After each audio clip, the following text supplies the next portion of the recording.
When the gentlewoman is recognized. Thank you, Mr. Speaker. I thank the gentleman for yielding, and I'm grateful to Ranking Member Pallone, Chair Rogers, Ranking Member Schakowsky, Chairman Bilrakis, and members of the Energy and Commerce Committee for their unanimous support for this bipartisan, bicameral legislation. Mr. Speaker, the Youth Poisoning Protection Act is urgently needed to limit consumer access to high concentrations of a dangerous, toxic chemical that's being promoted online as a method to die by suicide. 2 years ago, an investigation by the New York Times exposed online suicide assistance forums, websites that operate in the shadows of the internet. These platforms are home to many users who present themselves as a community dedicated to helping others experiencing suicidal ideation, but who instead encourage those in dire need of help to end their lives and even help facilitate their attempt to do so.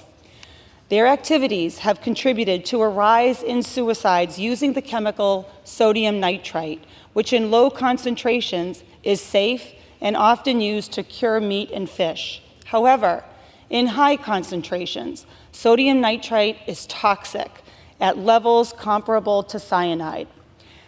If that's not bad enough, it gets worse. While those same anonymous users promote the poison as a painless way to die by suicide, survivors tell a very different story, detailing experiences of nausea, vomiting, intense stomach pain, and heart palpitations as the substance chokes off oxygen to critical organs. When notified by my office of the product's popularization as a suicide method, many websites that sold the product, including Amazon, eventually took down their listings or limited sales to businesses with a proven use for it. But there are bad actors out there looking to capitalize on people experiencing suicidal ideation by creating websites for the sole purpose of selling the chemical as suicide kits. And right now, there's no law on the books to stop them from doing so.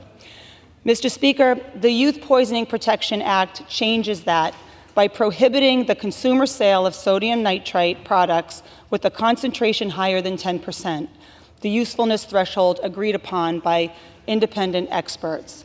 I will note for my colleagues that this bill solely limits the sale of this product to consumers. There are some businesses that cure meat and fish in bulk and need to purchase sodium nitrite in high concentrations as part of that process. This bill will not affect them. It solely seeks to end the straight-to-consumer sale of highly concentrated sodium nitrite that is helping fuel the efforts of anonymous suicide forum users pushing vulnerable people to end their lives. It's simple. It's straightforward, and it has the potential to save lives. That's why I'm so grateful to my colleagues on both sides of the aisle and in both chambers who were instrumental in the drafting and advancement of this legislation, including Representatives Mike Carey, who has been a tireless advocate for his constituents who have fallen victim to this poison, as well as Representatives Katie Porter and Celeste Malloy and Senators Tammy Duckworth and J.D. Vance. I urge members on both sides of the aisle to join us in supporting this strong bipartisan legislation. Thank you, and I yield back.